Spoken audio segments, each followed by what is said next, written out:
Hello future doctors, प्यारे प्यारे बच्चों, आपका बहुत स्वागत है केडी सिंह नारायण इंस्टीट्यूट। तो प्यारे बच्चों, केडी सिंह नारायण में आपका यूट्यूब चैनल पे बहुत बहुत स्वागत है। UBT unit wise bio test series, जिसका 2 टेस्ट ऑलरेडी हो चुका है 29 और 13 दिसंबर को, जिसके यूनिट 1 और 2 के पेपर आपने कर लिए होंगे, उम्मीद करते हैं। आज टेस्ट हुआ 27 को आपका एनसीईआरटी 1 के यूनिट 3 का सेल स्ट्रक्चर और फंक्शन वाले। और बेटा अब आगे उन बच्चों के लिए भी अच्छी न्यूज़ है जो बच्चे इस टेस्ट को अभी तक इनरोल नहीं किए, ज्वाइन नहीं किए हैं। तो जो चौथा टेस्ट है इन तीनों का मॉडल है, यानी यूनिट 1, 2 और 3, तो वो यहाँ से भी कर सकते हैं बहुत ही नॉमिनल फ़ी पे 650 पे। तो जिनको ज्वाइन करना कर लें। बहुत सारे बच्चों ने ज्वाइन कर लिया है। और बेटा सैटरडे को टेस्ट होता है, 4 स्लॉट में पेपर होता है, तो जिससे अगर आपका कहीं टाइमिंग फंसेगा तब भी आप ज्वाइन कर सकते हैं।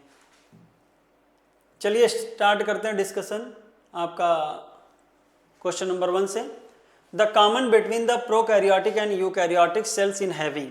तो प्रोकैरियोटिक और यूकैरियोटिक सेल में क्या कॉमन होगा? बढ़िया क्वेश्चन है। कॉमन मतलब दोनों में क्या चीज़ एक जैसी पाई जाएगी, समान होगी।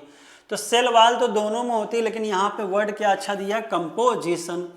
तो अगर हम देखें तो जो प्रोकैरियोटिक यानी मुनरा ग्रुप होता है, वहाँ के सेल वाल कंपोजिशन में पाया जाता है पेप्टाइडोग्लाइकेन।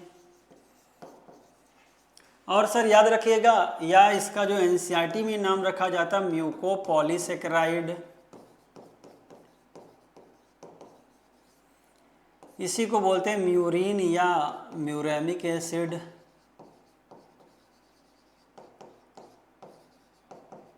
और यहाँ पे बेटा ये जो पॉलीमर होते हैं NAG और NAM के, N acetyl glucosamine and N acetyl muramic acid के, जो यूकैरियोटिक है, यूकैरियोटिक ग्रुप में, तो बेटा वहाँ पे आपका प्रोटिस्टा जो ग्रुप है वहाँ के 2 मेंबर में सेल वाल पाई जाती है। एक तो पाई जाती है क्राइसोफाइट्स में, जिसमें किसका होता है, सिलिका का। और एक पाई जाती है डाइनोफ्लैजिलेट में, जहाँ पे होती है स्टिफ सेलुलोजिक प्लेट। अब आगे बात करते हैं। इसके बाद आता है फंजाई। फंजाई में होती है काइटिनस सेल वाल।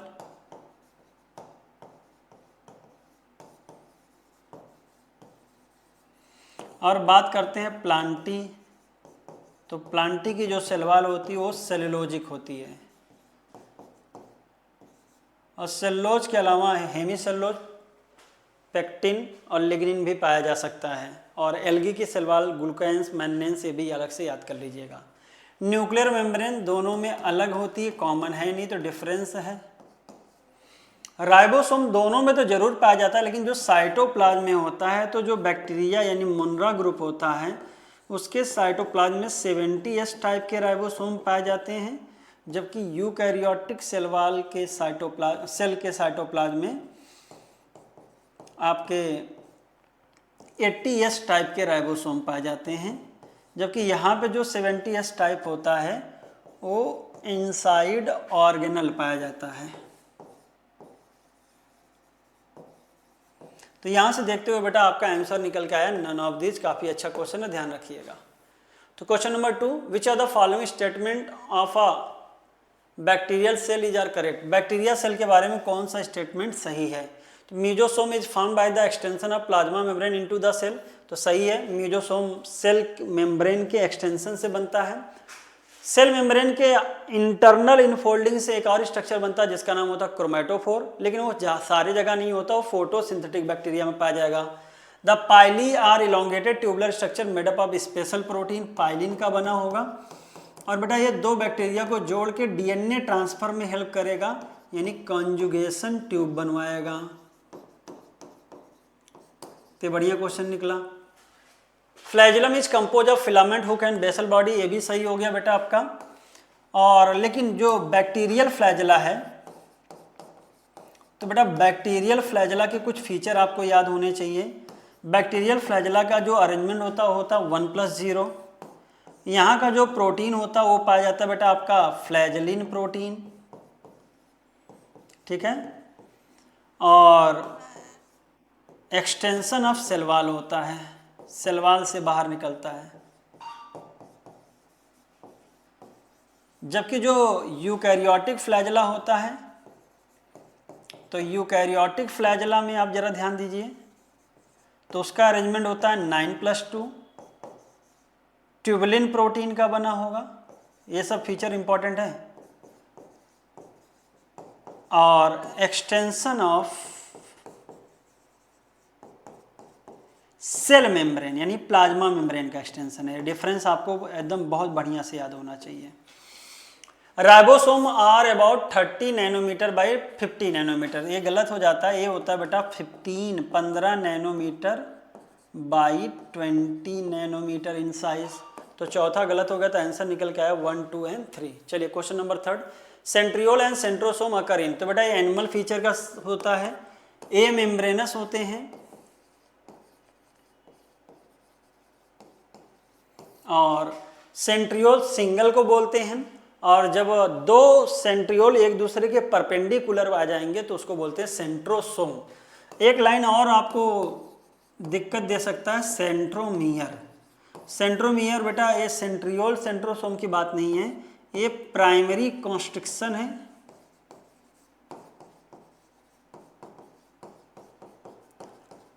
और एक किसकी बात कर रहे हैं हम लोग, क्रोमोसोम्स की। ठीक है। In prokaryote chromatophores are. तो बेटा क्रोमैटो मतलब क्रोमा मतलब पिगमेंट, बियरिंग। तो जो पिगमेंट होगा और ये कुछ प्रोकैरियोट में होगा, खास करके फोटोसिंथेटिक। तो specialise granule responsible for colouration of cell, नहीं भाई। शेप के लिए तो सेल वॉल होता है। इंक्लूजन बॉडी तो साइटोप्लाज्म में फ्रीली पाया जाता, तो नहीं होगा, तो डी आंसर हो जाएगा। एक इंटरनल मेम्ब्रेनस फोल्डिंग होगा, और कहाँ पाया जाएगा, फोटोसिंथेटिक बैक्टीरिया। और क्या पाया जाता है इसमें, कंटेनिंग पिगमेंट, पिगमेंट पाया जाएगा। अरे सारे फोटोसिंथेटिक बैक्टीरिया में नहीं होता, ध्यान दीजिएगा। ये जो फोटोसिंथेसिस करेगा उसी बैक्टीरिया में पाया जाएगा। Which of the following statement is false. इनमें से कौन सा स्टेटमेंट गलत है। The ribosome of a polysome translate mRNA into protein. तो सही हो गया, गलत नहीं है। क्या होता है पॉलीसोम, तो कहते हैं एक mRNA, याद रखिएगा सिंगल। तो सिंगल mRNA से जब मेनी राइबोसोम जुड़ जाएं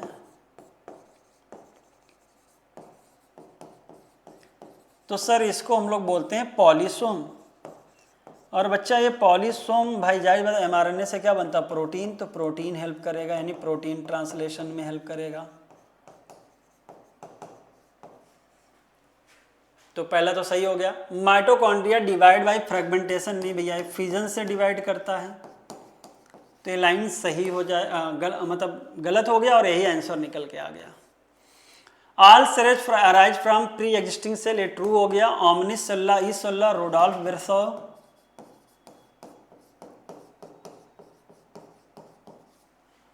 the lipid component of mainly consist of phospholipid.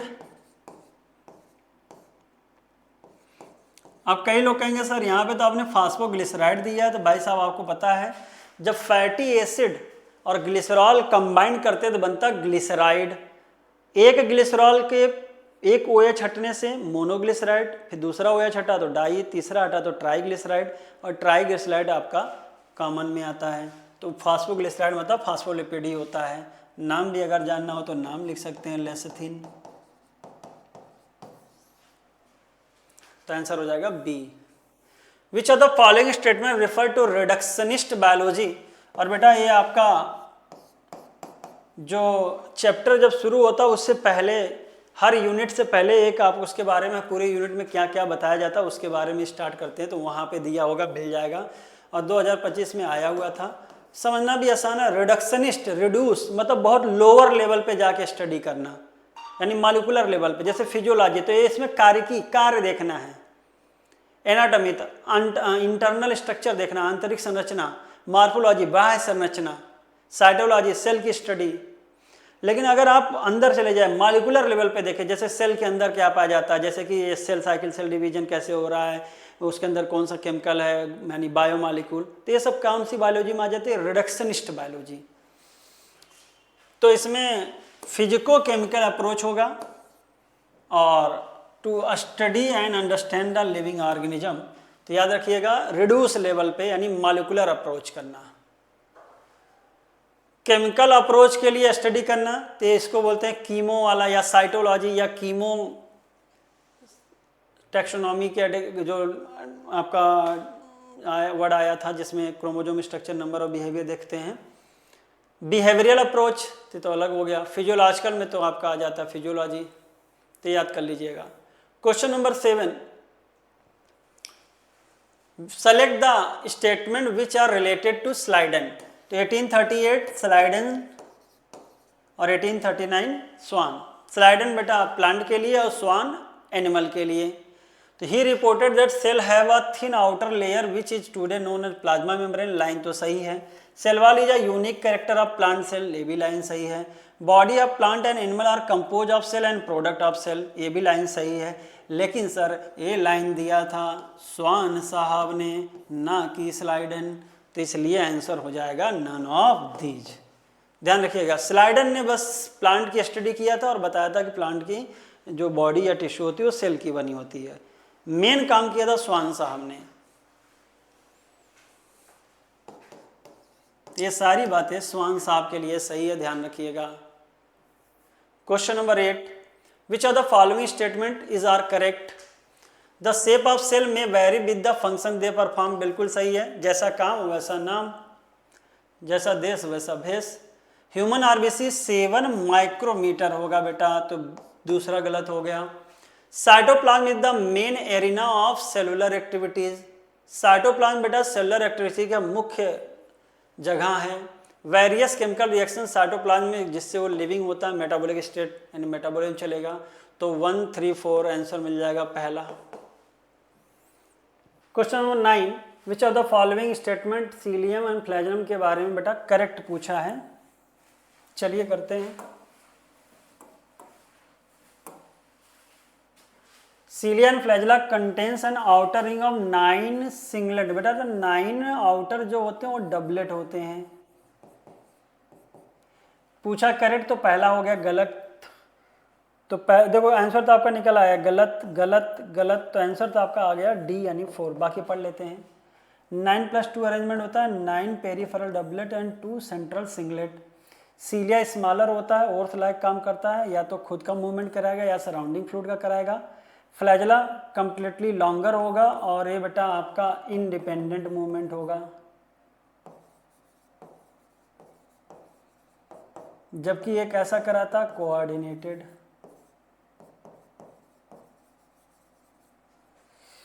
Basal body of cilia and flagella are covered with plasma membrane. तो भैया नहीं, बेसल बॉडी आपका सेंट्रियोल लाइक स्ट्रक्चर से निकलता है।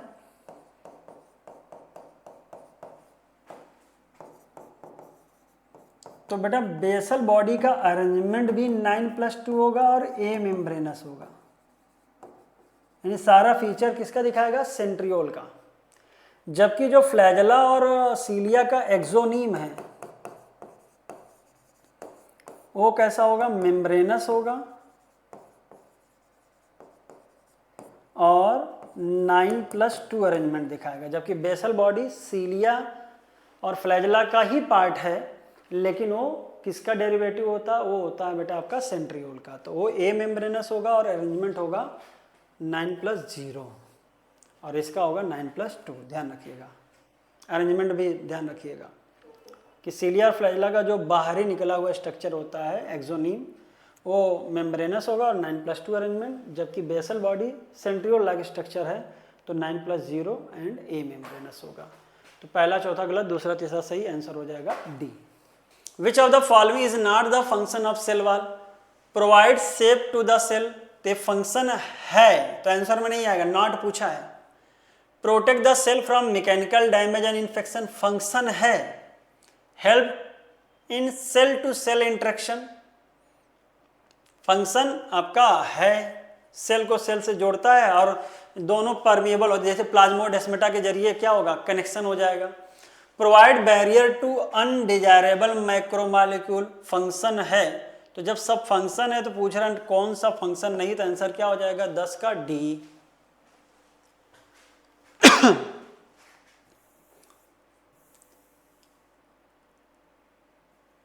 करेक्ट बताना बेटा, contractile vacuole takes place part in osmoregulation and excretion, बिल्कुल सही है।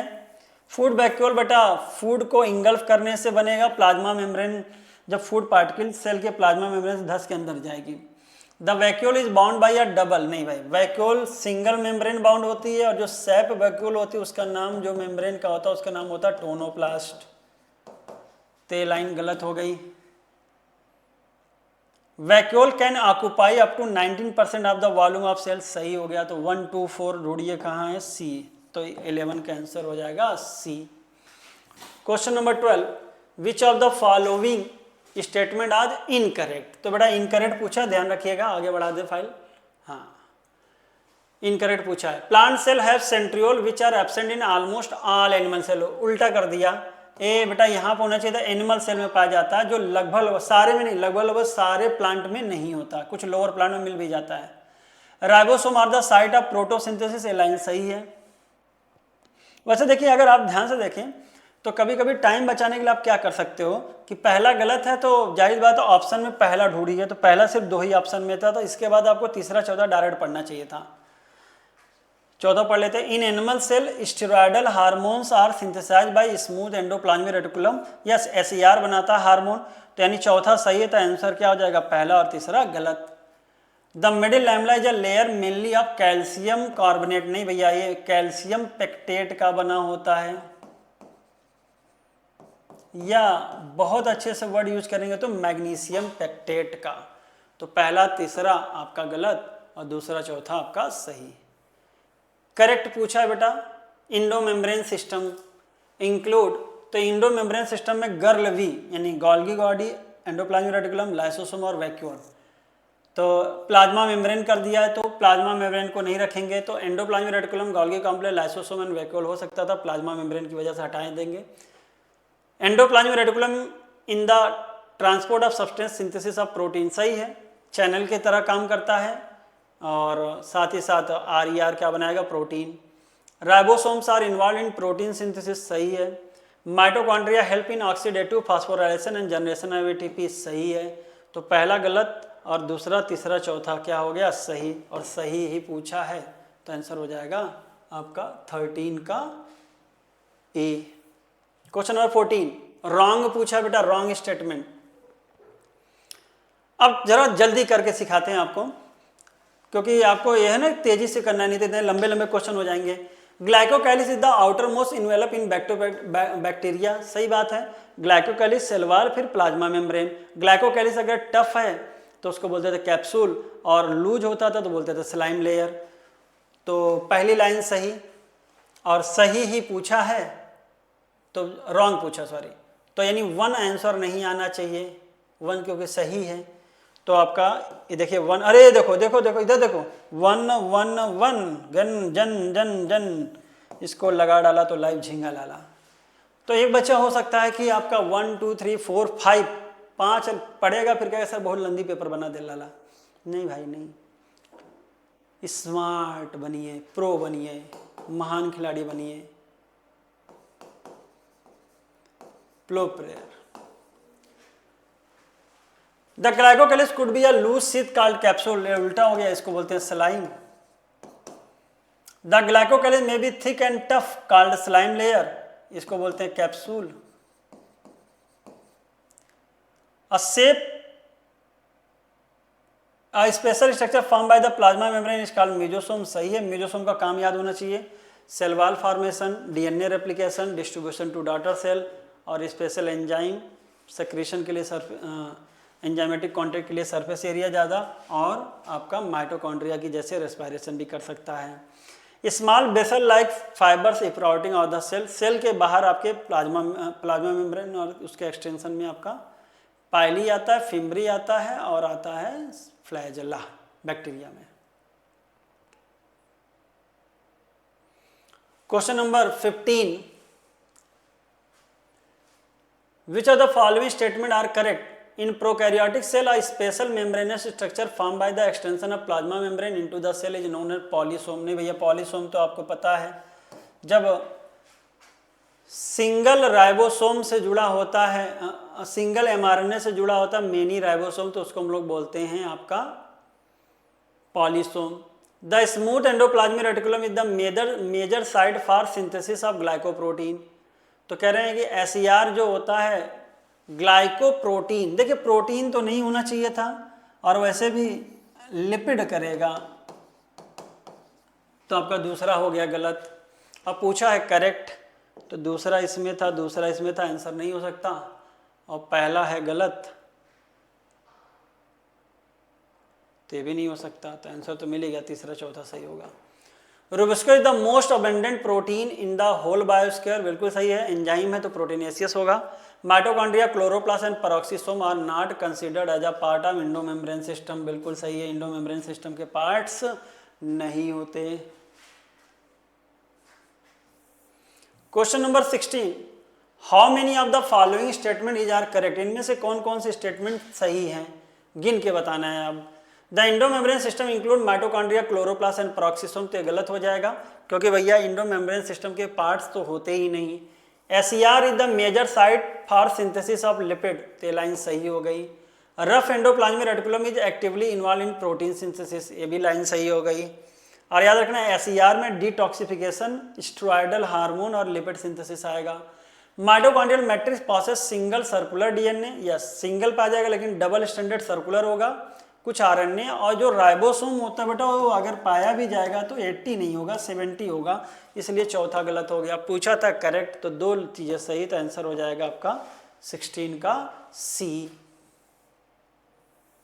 17, which of the following statement is are correct, sodium and potassium pump an example of active, तो भाई सोडियम पोटेशियम और अगेंस्ट कंसंट्रेशन आ जाए तो एक्टिव का होता है। और देखिए करेक्ट पूछा था तो यही आंसर मिल गया, और जब आपको 100% श्योरिटी हो कि पहला ऑप्शन ही सही है और बोथ या ऐसे कोई ऑप्शन ना दिया हो तो आप आगे बढ़ सकते हैं। प्लांट सेल में lipid like steroidal hormone synthesise in SER, तो बेटा यहाँ पर वर्ड आना चाहिए था एनिमल सेल, इसलिए गलत हो गया। In plant cell vacuole can occupy up to 90% होना चाहिए था। Chlorophyll and leucoplast are responsible for trapping light energy essential for photosynthesis, तो क्लोरोफिल में तो पिगमेंट कंटेनिंग होगा, लेकिन ल्यूकोप्लास्ट कैसा होता है, कलरलेस प्लास्टिड होता है, और इसका काम होता है स्टोरेज में, लाइट एनर्जी को ट्रैप नहीं कर सकता। असर्शन दिया है द एक्रोसेंट्रिक क्रोमोजोम है centromere at the terminal, terminal होगा, देखिए एक्रोसिस्टिक में आएगा close to its one end, one end भी ध्यान रखना, एक एंड के समीप होगा, एंड पे नहीं। और जब टर्मिनल या एट द एंड आ जाए, टर्मिनल, यह एक वर्ड और आ सकता है एट द एंड, तो आता है टीलोसेंट्रिक, तो असर्शन क्या हो गया, गलत। द मेटासेंट्रिक क्रोमोजोम है सेंट्रोमियर स्लाइटली अवे, तो स्लाइटली अवे हो जाएगा तो बेटा इसको बोलते हैं सब मेटासेंट्रिक।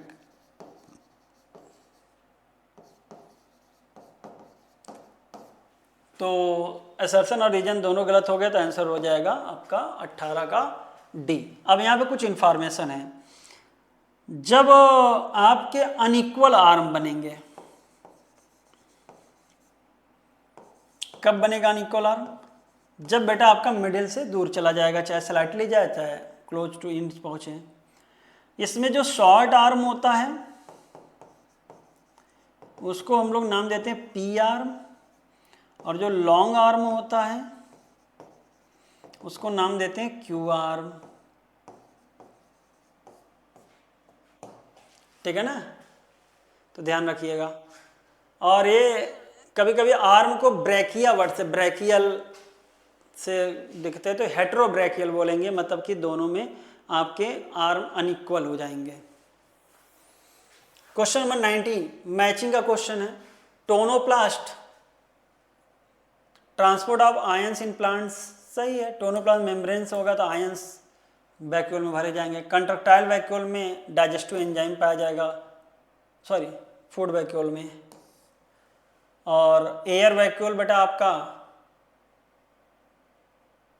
गैसेस में आ जाएगा। और कंट्रक्टाइल वैक्यूल एक्सक्रीशन और ऑस्मो रेगुलेशन।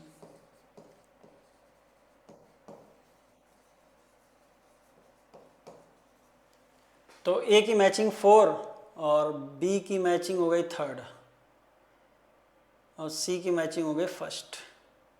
तो सी फर्स्ट से ही आंसर आ गया था आपका।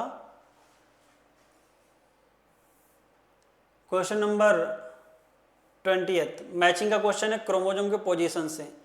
तो आपको एकदम जैसे मिडिल हो तो मेटा, स्लाइटली अवे हो तो आपका सब मेटा, ऑलमोस्ट नियर टिप हो या क्लोज हो और एट आ जाए तो क्या हो जाएगा बेटा आपका टीलोसेंट्रिक। तो D1 2 ऑप्शन में था और बी हो गया 4, तो आंसर आ गया आपका 1st। कभी कभी फिगर से भी आ जाता है। SER Golgi apparatus cristae peroxisome and elaioplast. तो SER बेटा हो गया आपका सिंथेसिस ऑफ लिपिड। ए की मैचिंग 5 2 ऑप्शन में है, सी की मैचिंग करा लीजिए क्रिस्टी तो सरफेस एरिया बढ़ाने में हेल्प करेगी, तो सी की मैचिंग हो गई 1, तो आंसर तो आपको निकल के आ गया पहला। पेरोक्सिसोम बेटा आपका ऑक्सीडेशन में हेल्प करेगा, इलायोप्लास्ट स्टोरेज करेगा, गोल्गी अपरेटस सेक्रेशन में, और ये फोटो रेस्पिरेशन आपको याद होना चाहिए क्लोरोप्लास्ट, पेरोक्सिसोम एंड माइटोकॉन्ड्रिया। ये तीनों चीज इस्तेमाल होती हैं फोटो रेस्पिरेशन में। Anton van Leeuwenhoek, Robert Brown, Schleiden and Schwann. तो 1839, 1838, 1831, 1674। First saw and described a live cell. Presence of cell wall is unique to plant cell. Discovered the nucleus. All plants are composed of different kind of cell. तो match करा दीजिए। तो पहली living cell देखने का काम जाता है एंटोन ल्यूवेनहॉक। रॉबर्ट ब्राउन ने बेटा दिया था, डिस्कवर किया था न्यूक्लियस। स्लेडन प्लांट सेल के लिए थे। तो all plant compose of different kind of cell. अब प्लांट की बाउंड्री और या एनिमल की बाउंड्री, ध्यान रखना बाउंड्री बताने का पावर था स्वान के साथ। एनिमल की आउटर लेयर थिन वॉल्ड होती थी जिसको आज की डेट में हम प्लाज्मा मेम्ब्रेन के नाम से जानते हैं, और प्लांट के बारे में बताया था स्वान ने, लेकिन बाउंड्री के बारे में तो उसकी बाउंड्री रिजिड सेल वॉल की थी। तो डी की मैचिंग हो गई 2 और ए की मैचिंग हो गई 1, तो आंसर आ गया आपका 1st। क्वेश्चन नंबर 23 ये भी मैचिंग का क्वेश्चन है।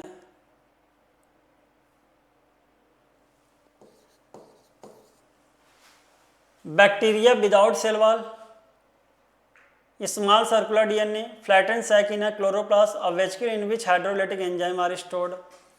तो बेटा ये लाइसोसोम होता है, ऑप्टिमली एक्टिव होता है pH 5.0 में, यानी स्लाइटली एसिडिक pH में। डाइजेस्टिव एंजाइम होंगे D1 2 option. Bacteria without cell wall mycoplasma 0.3 micrometre, तो A2, तो आंसर तो आपका आ गया। फ्लैटेंड सैक इन क्लोरोप्लास्ट, इसको बोलते हैं थाइलाकॉइड। और small circular DNA, extra chromosomal DNA भी बोलते हैं, plasmid. Which are the following pair are correctly matched. Microtubule structural component of cilia, तो सही है, microtubule tubulin protein. Centriole store hydrolytic enzyme, ये गलत कर दिया, सेंट्रियोल नहीं होना चाहिए था, ये वर्ड होना चाहिए लाइसोसोम्स के लिए। Amyloplast store oil, protein and starch.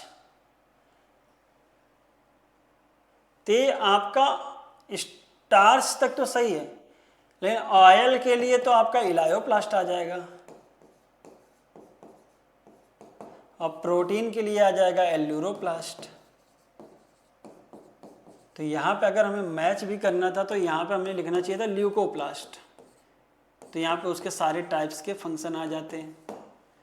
तो आपका करेक्ट मैच खाली एक ही है, ओनली ए, तो 24 का आंसर हो जाएगा C. Question number 25 incorrect match बनाना है। Nucleus RNA, lysosome protein synthesis. तो लाइसोसोम तो प्रोटीन सिंथेसिस नहीं करता है भाई, ये तो यहीं से आपको क्लियर हो गया था। न्यूक्लियस के अंदर आरएनए होता है, सही है, डीएनए भी होगा और डीएनए से आरएनए बन जाएगा। माइटोकॉन्ड्रिया रेस्पिरेशन में हेल्प करता है। साइटोस्केलेटन माइक्रोट्यूब्यूल, तो साइटोस्केलेटन में माइक्रोट्यूब्यूल का याद कर लेना 25 नैनोमीटर साइज होगा। जो माइक्रोफिलामेंट है उसका साइज याद कर लीजिएगा 6 नैनोमीटर। और जो इंटरमीडिएट फिलामेंट है, तो इंटरमीडिएट फिलामेंट का साइज जो होता है बेटा वो होता है 10 नैनोमीटर। इसके में जो प्रोटीन होता है उसका नाम होता है keratin protein.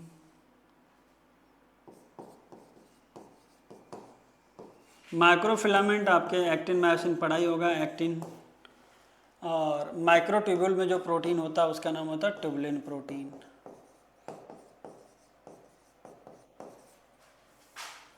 Which of the following cellular part is correctly matched with their character? Centriole, site for active RNA synthesis. तो ये बेटा फंक्शन होता है न्यूक्लियोलस का, एक्टिव राइबोसोमल आरएनए बनाएगा। Lysosome optimally active at pH, तो बेटा slightly acidic 5.0। Thylakoid flattened membranous sac forming the grana of chloroplast, सही हो गया। राइबोसोम जो क्लोरोप्लास्ट होता है वो 70S टाइप होता है और जो साइटोप्लाज्म होता है वो 80S होता है। यहाँ पे लार्जर लिखना चाहिए था और यहाँ पे स्मॉलर लिखना चाहिए था। सब यूनिट भी याद होनी चाहिए। विच of the following term is not correctly matched with its feature? Osmosis, movement of water bye diffusion, बिल्कुल सही है, लेकिन एक वर्ड और आना चाहिए, एलोंग सेलेक्टिवली परमेएबल मेम्ब्रेन। क्योंकि पानी का मूवमेंट, जैसे अगर कोई जमीन पानी गिरा दो तो वो भी डिफ्यूजन की प्रॉपर्टी के कारण हाई टू लो कंसंट्रेशन जाएगा, लेकिन उसको ऑस्मोसिस नहीं बोलेंगे, लेकिन यहाँ पे चल जाएगा अगर कोई ऑप्शन नहीं मिलता है तो। लेकिन एक वर्ड आना चाहिए, through selectively permeable membrane. Nucleolus, site of active synthesis of ribosome, ये भी चल जाएगा। Mesosome infolding of cell membrane and characteristic feature of bacteria, ये नहीं चलेगा, तो यही गलत हो गया। पाइली में ट्यूबुलर स्ट्रक्चर होगा, स्पेशल प्रोटीन पाइलिन का बना होगा, किस में हेल्प करेगा बेटा? कॉन्जुगेशन ट्यूब बनाने में। तो आंसर हो जाएगा सी। क्वेश्चन नंबर 28 बेटा ये फिगर दिया है और पहचानना है आपको। चलिए आइडेंटिफाई करते हैं। हमको लगता है यहाँ से पहचान लेंगे, ज़्यादा आसान हो जाएगा। सी क्या हो गया? सिंगलेट की बात कर रहा है। सी उठाइए, सेंट्रल माइक्रोट्यूब्यूल, सेंट्रल माइक्रोट्यूब्यूल तो मिल गया, central microtubule singlet. C hub गया। अब बी उठाइए, ये दो डबलेट के बीच का ब्रिज है, इसको बोलते हैं इंटर डबलेट ब्रिज। तो बी है आर्म, गलत हो गया, बी हो गया इंटर डबलेट ब्रिज, आंसर हो जाएगा फर्स्ट। आर्म ही है, इसको बोलते हैं डाइनिन आर्म।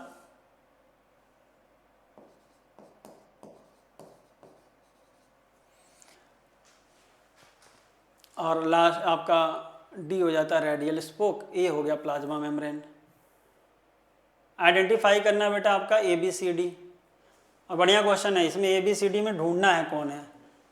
चलिए भैया, ए जो मैचिंग है ये आउटर राइबोसोम का न्यूक्लियस के ऊपर का में है, तो ए न्यूक्लियस, तो ए की मैचिंग हो गई 8 के साथ, तो आंसर तो आपका निकल आया 29 का ए। अब इतना बड़ा क्वेश्चन जब कोई देख रहा होगा तो सोच रहा होगा कि यार बहुत बड़ा क्वेश्चन है कोई क्वेश्चन बताओ, ये तो खाली भ्रमित करने के लिए आपको दिया गया है। लेकिन आपके लिए इन्फॉर्मेशन पूरा आएगा, पूरा फिगर याद होना चाहिए, फंक्शन याद होना चाहिए, सब कुछ होना चाहिए, लेकिन क्वेश्चन इतना बड़ा करके आपको भ्रमित किया गया है, जबकि आप आंसर 1 से लगा दिए। हालांकि हम इसको सोचे थे और चेंज कर दे, फिर हमने कहा नहीं, देखते कितने लोग जल्दी करने की कोशिश करते हैं। बी है आपका RER,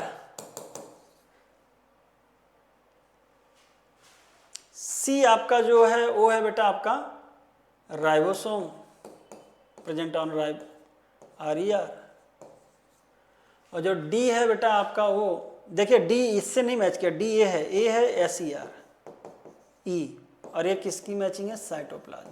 तो एक मैच करने जाएगा ढूंढते ढूंढते हालत खराब हो जाएगी, डीप साइटोप्लाज्म समझा नहीं आएगा क्योंकि बाहर का स्टेज है। आपको पता है ना, जो एंडोप्लाज्मिक रेटिकुलम होता है वो 2 कंपार्टमेंट बताता है साइटोप्लाज्म में, एक होता है एक्स्ट्रा ल्यूमिनल और एक होता है इंट्रा ल्यूमिनल, यानी इनसाइड ER। तो तो खाली स्थान होता है, और जो ल्यूमेन के बाहर मतलब कि आपका ER के बाहर वो क्या होता है, साइटोप्लाज्म। क्वेश्चन नंबर 38, ये बेटा प्लाज्मा मेम्ब्रेन का स्ट्रक्चर दिया और पूछा है कि पहचान कौन। टेक्नोलॉजी सेम लगी है, चलिए हम इसी को उठा लेते हैं। ये कौन सी, डी क्या हो गया, इंटीग्रल प्रोटीन। क्या इससे मैच हो पा रहा है, तो डी इंटीग्रल प्रोटीन 4 से मैच करना है। D4, लो भैया कई ऑप्शन में है तो और आगे बढ़ जाते। ये देखो प्रोटीन से जुड़ा हुआ कार्बोहाइड्रेट क्या बोलते हैं, ग्लाइकोप्रोटीन।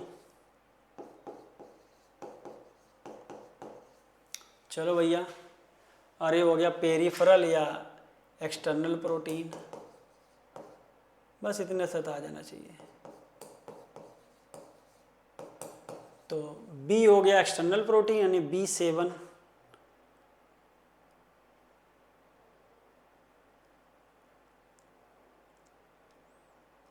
चलिए 7 नहीं तो 2 ढूंढ लीजिएगा क्योंकि प्रोटीन है।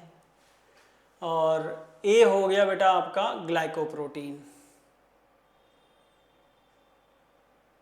तो ए की मैचिंग आप प्रोटीन ना देके, ग्लाइकोप्रोटीन ना देके तो प्रोटीन शुगर से करेंगे। क्यों, क्योंकि भैया आपको प्रोटीन हो गया और ये शुगर की मैचिंग हो गई। हालांकि ऐसा शुगर जो प्रोटीन से जुड़ा होता है उसको हम लोग ग्लाइकोप्रोटीन कह सकते थे, तो A1।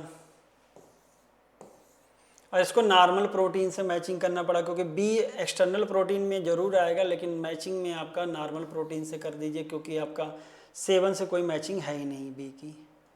तो B2, तो 2 ऑप्शन में 2 था, सी को मैच कराते। सी है लिपिड बाइलेयर, थर्ड से, तो थर्ड तक भी गया, यानी आपको ई तक ले जाना पड़ेगा।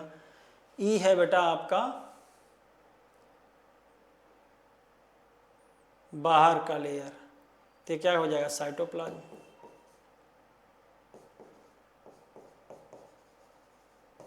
यानी ई हो गया 5, तो आंसर हो जाएगा फर्स्ट। बढ़िया रहा भैया, पूरा लास्ट तक मैच होना होगा, सही रहा, बढ़िया बन गया। आपको पूरा मैच करना पड़ा। हालांकि ई से भी कर सकते थे, ई और नहीं, पूरा मैच करना पड़ता है इसमें क्योंकि लास्ट में चेंज किए थे खाली ना, तो ए और सी को तो लास्ट तक ले जाना होता। तो डी हो गया इंटीग्रल प्रोटीन। बी आपका एक्सटर्नल प्रोटीन से भी मैच करता है, नॉर्मल प्रोटीन से भी कर गया। ए है ग्लाइकोप्रोटीन, ऐसा शुगर जो प्रोटीन से जुड़ता है उसको बोलते हैं ग्लाइकोप्रोटीन। और ऐसा शुगर जो, ये भी शुगर ही है देखो, लेकिन ये किससे जुड़ा है, लिपिड से, तो इसको बोलते हैं ग्लाइकोलिपिड। तो ये नामकरण थोड़ा सा याद कर लीजिएगा। क्वेश्चन नंबर 31, मैचिंग करना है। तो ये हो गया आउटर, ये हो गया इनर,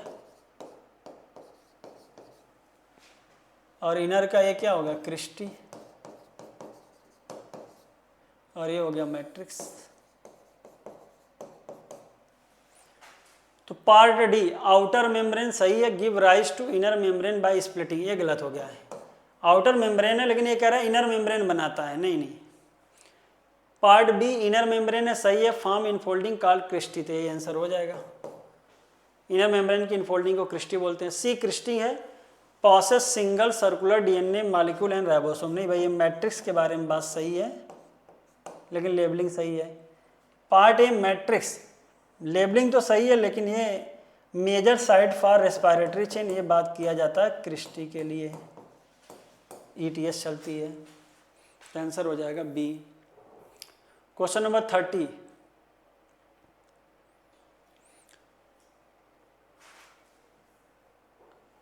देखते हैं। A student placed 2 cells in the same solution in 2 different containers. The observation was in the table.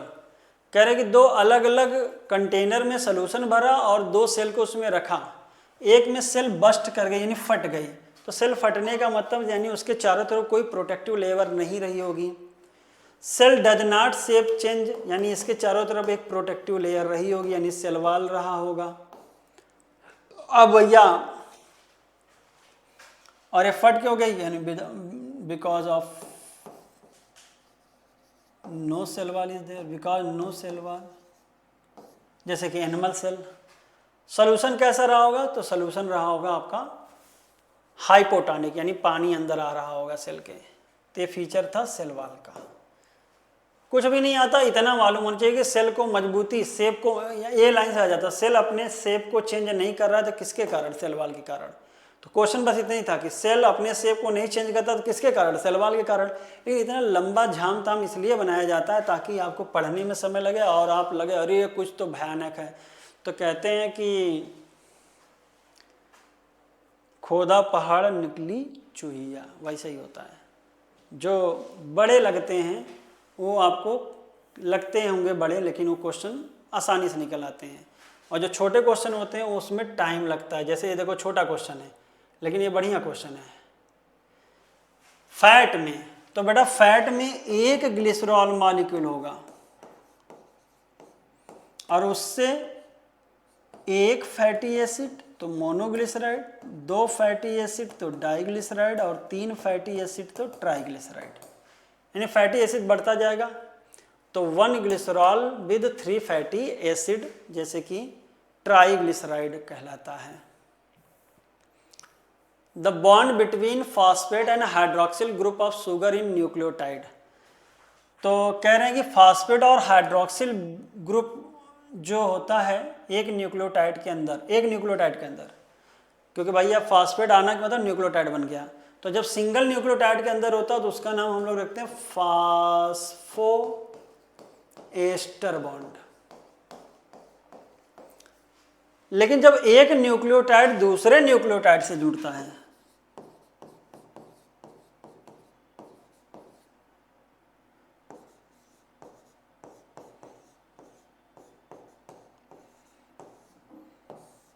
तो ऑलरेडी बेटा एक फास्फोएस्टर था पहले न्यूक्लियोटाइड में, नीचे वाले में एक और बन गया। तो अब इस बॉन्ड का नाम रखते हैं phospho die ester bond.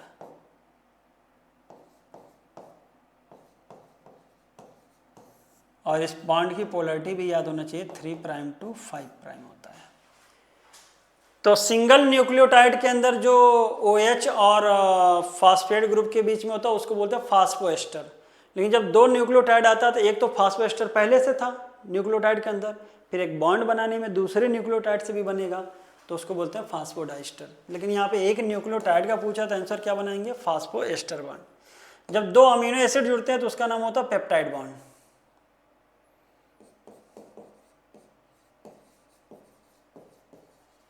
In between 2 amino acid, 2 amino acid के बीच के बने हुए बॉन्ड को बोलते हैं peptide bond. Sugar plus nitrogenous base, इसको बोलते हैं ग्लाइकोसिडिक बॉन्ड। और ये तो बता ही दिया फास्फोडाइस्टर। कोएंजाइम इज, तो याद कर लीजिएगा जो ऑर्गेनिक कोफैक्टर होता है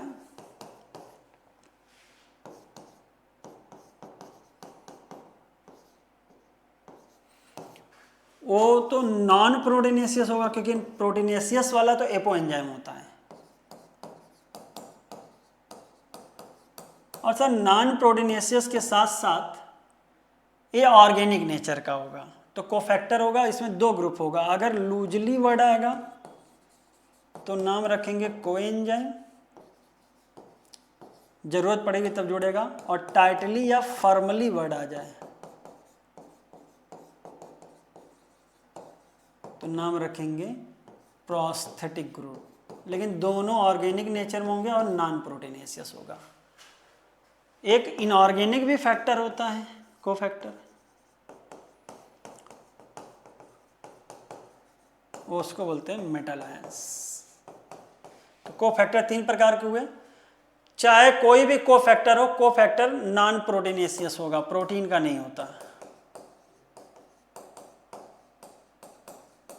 और जो एंजाइम होता है उसको बोलते हैं apo enzyme.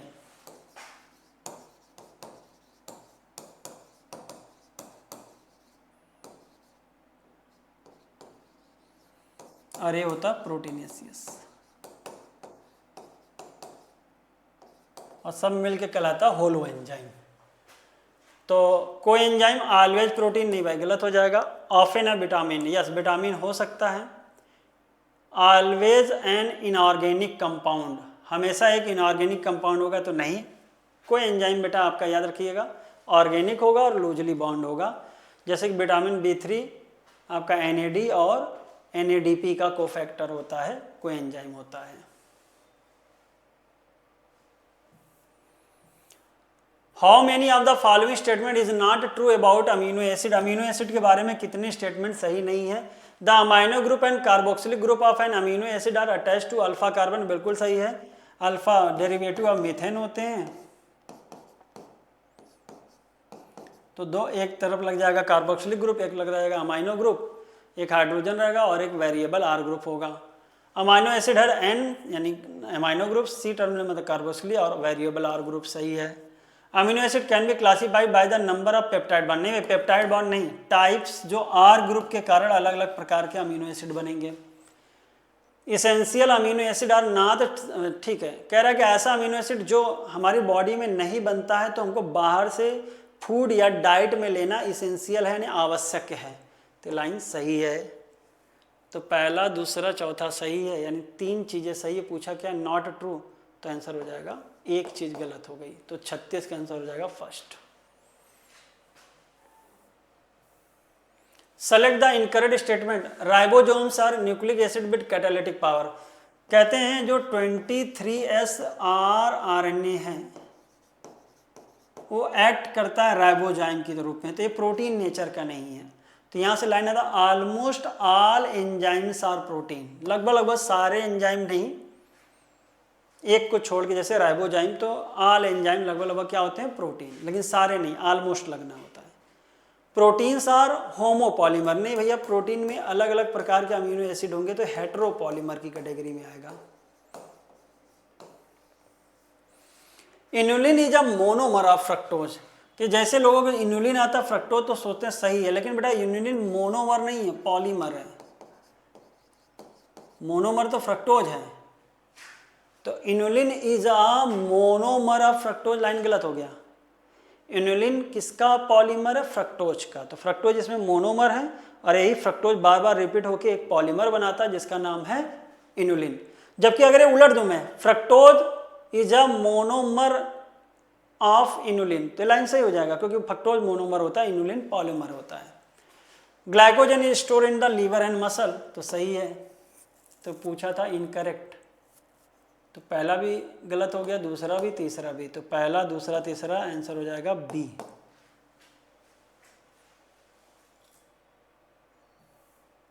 Question number 38, pick out the correct statement. Chitin is a homopolymer, सही है। Collagen is the most abundant protein in the whole of the biosphere, नहीं भाई कोलेजन तो एनिमल वर्ड में होता है, रोबिस्को होता है whole of the biosphere. Proteins are linear chain of amino acid linked by peptide bond, ये line भी सही हो गया, तो 2 सही हो गया बेटा, ध्यान रखिएगा। In a polysaccharide the individual monosaccharide are linked by, तो ये होता है बेटा glycosidic bond. Most common glycosidic bond होता है 1,4 लिंकेज, और जब ब्रांचिंग आती है तो 1,6 लिंकेज, वो भी खाली जहां ब्रांचिंग होती है। तो यहाँ पे 2 आंसर निकल के आएगा ए और सी। एक्चुअल में क्या हुआ कि थोड़ा हमारा दिमाग कहीं और चला गया था। एक्चुअल में पुरानी जो एनसीईआरटी थी वहाँ पे काइटिन के सामने लिखा था हेटेरोपॉलीमर, कहाँ दिमाग था हम बता दे रहे हैं, ठीक है ना। अब लेकिन वो न्यू एनसीईआरटी में होमो रखा है, तो ध्यान रखिएगा, इसलिए ये ज़्यादा सही हो जाएगा। तो ए और सी दोनों सही हो जाएगा, ठीक है ना। हेटेरोपॉलीमर में अगर आपको अपने सिलेबस में देखना है तो हेटेरोपॉलीमर में आपका आएगा प्रोटीन, हेटेरोपॉलीमर में आएगा बेटा आपका न्यूक्लिक एसिड, ये हेटेरोपॉलीमर है। बाकी सेल्लोज होमोपॉलीमर है, ग्लूकोज होमोपॉलीमर है, इनुलिन होमोपॉलीमर है, काइटिन होमोपॉलीमर है, याद रख लीजिएगा। स्टार्च भी होमोपॉलीमर है। How many of the following statement is incorrect regarding secondary metabolite, secondary metabolite के बारे में कौन से स्टेटमेंट इनकरेक्ट हैं। Plant tissue produce secondary metabolites, secondary metabolites have restricted distribution in the plant kingdom. Averine and ricin are secondary metabolite used as a drugs. Some secondary metabolites have ecological importance. तो बेटा plant tissue में secondary metabolite निकलते हैं। Secondary metabolite have restricted distribution in plant kingdom, सही है।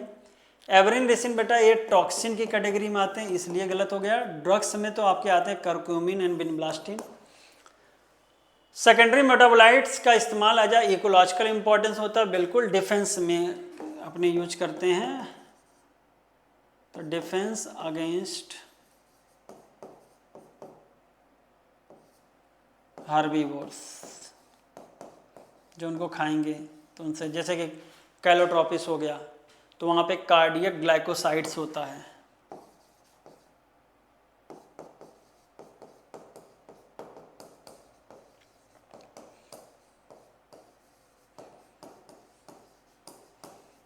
तो इसको खा के कोनो भैंस वगैरह खा ले तो एकदम खुलेआम जंगल में रहता है, एकदम खुले पड़ा है, ऐसे रेलवे लाइन उनके पास, मजा आ रहा है किसी को कैलोट्रोपिस खा ले, कोनो भैंस खाती हो तुरंत झटका आ जाता है। तो क्या पूछा था, इनकरेक्ट। तो पहला दूसरा गलत हुआ, तीसरा गलत हुआ, बाकी सही है, एक ही गलत हुआ। तो आंसर हो जाएगा बेटा 39 का A. Question number 40, study the given statement and select the correct option. Nitrogen bases are open chain hydrocarbons. A nucleoside differ from nucleotide in not having phosphate. 1 ton of bDNA has 10 base pair. Length of 1 ton of DNA is 3.4 angstrom. तो nitrogenous basis बेटा है कि आपके cyclic होते हैं, वो भी heterocyclic होते हैं। तो पहला गलत हो गया, तो पहला गलत, तो पहला करेक्ट है, तो ये तो गया। पहला गलत है, तो ये देखो कितना अच्छा लाइन है, देखो आंसर आ गया। पहला गलत एक ही ऑप्शन में लिखा है, तो चौथा भी गलत होगा। Length of 1 ton of DNA, तो 1 टन डीएनए का जो लेंथ होता है वो होता है 3.4 नैनोमीटर, या एंगस्ट्रॉम में बदलोगे तो हो जाएगा 34 एंगस्ट्रॉम। तो पहला चौथा गलत हो गया। बी डीएनए में 10 पेयर होते हैं, जो कॉमन डीएनए होता है उसका नाम होता है बी डीएनए। और nucleoside differ from nucleotide in not having phosphate, तो सही है। न्यूक्लियोसाइड न्यूक्लियोटाइड से क्यों डिफर करता है, क्योंकि उसमें फॉस्फेट नहीं है। अब ये उलट देते हैं हम खाली कि nucleotide differ from nucleoside in not having phosphate, तो गड़बड़ हो जाता है। ध्यान रखना, बड़ा बढ़िया लैंग्वेज है। न्यूक्लियोसाइड न्यूक्लियोटाइड से अलग इसलिए कि उसके पास क्या, फॉस्फेट नहीं है। अगर न्यूक्लियोटाइड बोलता तो न्यूक्लियोटाइड के पास फॉस्फेट है और न्यूक्लियोसाइड के पास नहीं है। बढ़िया लाइन है। क्वेश्चन नंबर 41 करेक्ट बताना है। 41 में करेक्ट बताना है, लिख देने तो भूल ही जाओगे कौन सा क्वेश्चन था। काइटिन अ कॉम्प्लेक्स और heteropolysaccharide occurring in exoskeleton consist of NAG। तो बेटा इसको होमो कर दीजिएगा, करेक्शन है यहाँ पे। Glucosamine and acetyl glucosamine are modified sugar, बिल्कुल सही लाइन है। Cellulose show blue colour when treated with iodine, बिल्कुल सही है। और सॉरी, स्टार्च के साथ, सेलोज के साथ नहीं, यही तो बढ़िया लाइन है। क्यों, स्टार्च में हेलिकल स्ट्रक्चर पाए जाते हैं जो आयोडीन को होल्ड कर लेते हैं, इसलिए ब्लू कलर देगा, जबकि सेलोज नहीं देगा।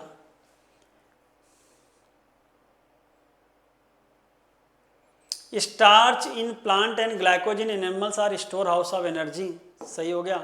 राइट एंड ऑफ पॉलीसेकेराइड, देखो राइट से रिड्यूसिंग, तो लेफ्ट क्या हो जाएगा, नॉन रिड्यूसिंग। तो आर से राइट, आर से रिड्यूसिंग याद कर लीजिएगा। तो ऑल एक्सेप्ट थर्ड ऑप्शन कोई मिलेगा ही नहीं आपको इसके अलावा, तो इसलिए आंसर आपका सी सही चला जाएगा। लेकिन ध्यान रखिएगा, अब करेक्शन आ चुका है, हेटेरो नहीं होमो होगा। वैसे आपकी एनसीईआरटी वही मिलती है, पुरानी बहुत हट चुकी है। तो होमो पॉलीसेकेराइड है, काइटिन अब चेंज हो चुका है।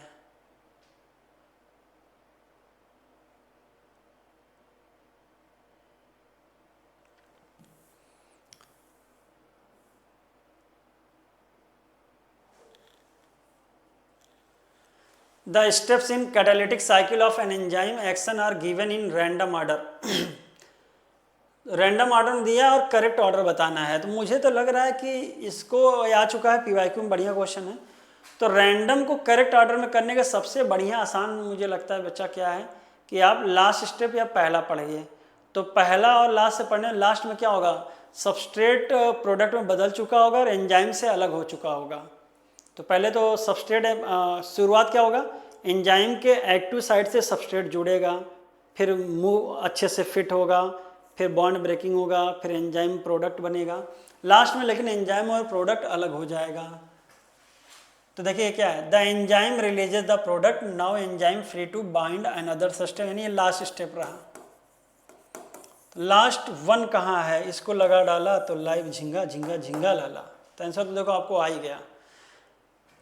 तो पहला 4 होगा, सबस्ट्रेट बाइंड होगा एक्टिव साइड से और अच्छे से उसमें फिट होगा। फिर आपका आएगा binding of substrate induces enzyme to alter its shape fitting tightly, और बॉन्ड ब्रेकिंग, बॉन्ड होगा। अब बॉन्ड ब्रेकिंग वगैरह से क्या बन जाएगा, एंजाइम प्रोडक्ट, फिर एंजाइम अलग प्रोडक्ट अलग, अब एंजाइम से नया सबस्ट्रेट जुड़ जाएगा। तो 4 3 2 1 इसके क्वेश्चन को, तो सीक्वेंस वाले क्वेश्चन तो मतलब समझ लो महाघटिया क्वेश्चन में आते हैं, ध्यान रखिएगा।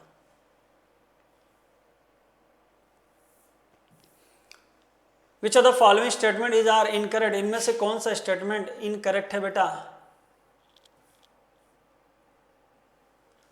43 in prosthetic group enzyme require the presence of metal ion. भाई प्रोस्थेटिक ग्रुप में मेटल आयन नहीं होते, ये इनऑर्गेनिक कोफैक्टर है। जबकि प्रोस्थेटिक ग्रुप कैसा होता है, ऑर्गेनिक होता है। बस ये को एंजाइम से इसलिए अलग होता है क्योंकि ये टाइटली बाउंड होता है। मेटल आयन इनऑर्गेनिक होते हैं, लाइन सही है। NADP और NADP में विटामिन B3 होता है, नियासिन जिसका दूसरा नाम है, और FAD में आपका होता है विटामिन B2 और इसका नाम होता है riboflavin. Coenzyme are organic compound but their association with the apoenzyme is only transient usually occurring during catalysis, बिल्कुल सही है। कोई एंजाइम ऑर्गेनिक तो होंगे लेकिन लूजली बाउंड होंगे। प्रोस्थेटिक ग्रुप भी ऑर्गेनिक होंगे लेकिन टाइटली बाउंड होंगे। तो दूसरा, तीसरा, चौथा सही है। पूछा क्या है गलत, तो खाली एक गलत है, तो आंसर हो जाएगा डी। क्वेश्चन नंबर आपका आ गया बेटा 44। A coenzyme that is very tightly, भैया कोएंजाइम में वेरी टाइटली आएगा तो कोएंजाइम को बोलेंगे prosthetic group. A complete catalytic active enzyme together with this bound prosthetic group is called apoenzyme. नहीं भैया, इसको बोलते हैं होलो एंजाइम। एपो एंजाइम खाली प्रोटीन को बोलते हैं, तो एपो में पो आता है ओनली प्रोटीन। तो assertion is true but reason is false. Matching करना है, fatty acid, phospholipid, aromatic amino acid, acidic amino acid. तो ग्लूटामिक एसिड कैसा होगा, एसिडिक। एरोमेटिक में आएगा tryptophan, tyrosine, phenylalanine. Fatty acid बेटा आपका पामेटिक एसिड 16 कार्बन का, और फास्फोलिपिड में प्लाज्मा मेम्ब्रेन पर लेसिथिन हो जाएगा। तो D1 और A4, तो आंसर हो गया बी। परसेंटेज है, वाटर सबसे ज़्यादा होगा बेटा 70 से 90% होगा, एक ही लाइन से आंसर मिल गया था। प्रोटीन 5 से 15, तो 10 से 15। कार्बोहाइड्रेट 10 से 3%, लिपिड 10 से 2%, न्यूक्लिक एसिड 5 से 7%। ये आपको याद होना चाहिए। ये बेटा मैचिंग का क्वेश्चन है, और क्वेश्चन नंबर 47 है। पिगमेंट में आ जाएगा बेटा आपका कैरोटिनॉइड एंड एंथोसाइनिन। एंथोसाइनिन बेटा वाटर सॉल्युबल होगा, ध्यान रखना। बाकी जो आपके सिलेबस पिगमेंट है वो फैट सॉल्युबल है। टर्पिनॉइड में मोनोटर्पिन एंड डाइटर्पिन, टर्पिन डेरिवेटिव होता है जिब्रेलिन, ये भी याद कर लीजिएगा। एल्केलॉइड्स में मॉर्फिन एंड कोडीन, और लैक्टिन्स में कॉनकनावलिन ए। तो D1 और B2, तो आंसर हो गया पहला। मैचिंग है 48 का। अब यहां से पकड़िए, आइसोमेरेज मतलब आइसोमर बनाए। तो देखिए enzyme catalyse conversion of aldose से कीटोज, तो इसमें कौन सा आंसर हो जाए, फंक्शनल ग्रुप आइसोमर। जैसे ग्लूकोज 6 फास्फेट से बना फ्रक्टोज 6 फास्फेट, तो B1 दो ऑप्शन में, सी की मैचिंग कर लेते हैं। Enzyme where catalyse involve transfer, तो ट्रांसफर में आता है ट्रांसफरेजेस, या इसको हम लोग बोलते हैं oxidoreductase. Enzyme catalyse bonding of two component with the help of ATP, तो जोड़ने का काम करेगा लाइगेज, और बिना वाटर के तोड़ना लाइएजेज, और 2 डबल बॉन्ड भी बनेगा, ध्यान रखिएगा। तो सी की मैचिंग 2 से हो गई, तो आंसर तो आपका निकल के आ गया आपका C. Question number 49, which are the following pair of nitrogenous base of nucleic acid is wrongly matched with the category mentioned against it, तो एडेनिन थायमिन बेटा प्यूरिन, तो एडेनिन और गुआनिन होता है।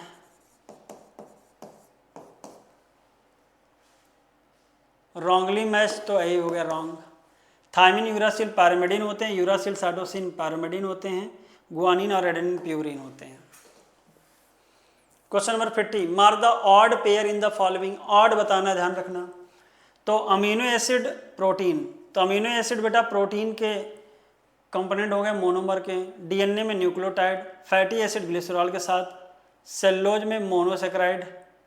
अब देखिए ऑड पहचानना है तो इसमें आपका दिमाग काम करना चाहिए, क्या ऑड है मतलब अलग क्या है। तो ये देखिए पॉलीमर है, ये भी पॉलीमर है, ये भी पॉलीमर है,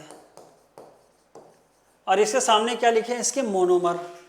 तो ये मैचिंग सही है, लेकिन ये ग्लिसरॉल और फैटी एसिड, ये मैचिंग ग्लिसरॉल के साथ फैटी एसिड जुड़ता है, लेकिन फैटी एसिड कोई पॉलीमर नहीं है, तो इस हिसाब से ये आंसर हो जाएगा 50 का C. Which one of the following is wrongly matched, fungi chitin सही है, फास्फोलिपिड प्लाज्मा मेम्ब्रेन में लेसिथिन सही है, एंजाइम लाइपोपॉलीसेकेराइड, तो एंजाइम लाइपोपॉलीसेकेराइड कहाँ से आ जाएगा भाई। एंजाइम ज़्यादातर कैसे होते हैं, प्रोटीनेशियस होते हैं, नहीं तो कुछ होते हैं RNA एंजाइम जैसे कि ribozyme. Find out the wrongly matched pair, primary metabolite, तो प्राइमरी मतलब जो आपके प्रोटीन, कार्बोहाइड्रेट, लिपिड और आपके न्यूक्लिक एसिड होते हैं, या इसके पॉलीमर या मोनोमर जो भी होंगे सब कैसे होंगे, प्राइमरी, तो सही है। सेकेंडरी मेटाबोलाइट एंथोसाइनिन सही है, पिगमेंट के कैटेगरी में। काइटिन बाय मॉडिफाइड पॉलीसेकेराइड है, सही है। सेलुलोज बेटा आपका होमोपॉलीमर होता है। अब सारे होमोपॉलीमर आपको एक बार लिख दें, नहीं तो आपको कन्फ्यूजन होगा। तो आपके सिलेबस में जो होमोपॉलीमर है, काइटिन, सेलुलोज, ग्लाइकोजन, स्टार्च और इनुलिन, ये है बेटा होमोपॉलीमर। तो किसके होमोपॉलीमर है, तो किसी ना किसी के मोनोमर बार बार रिपीट करें।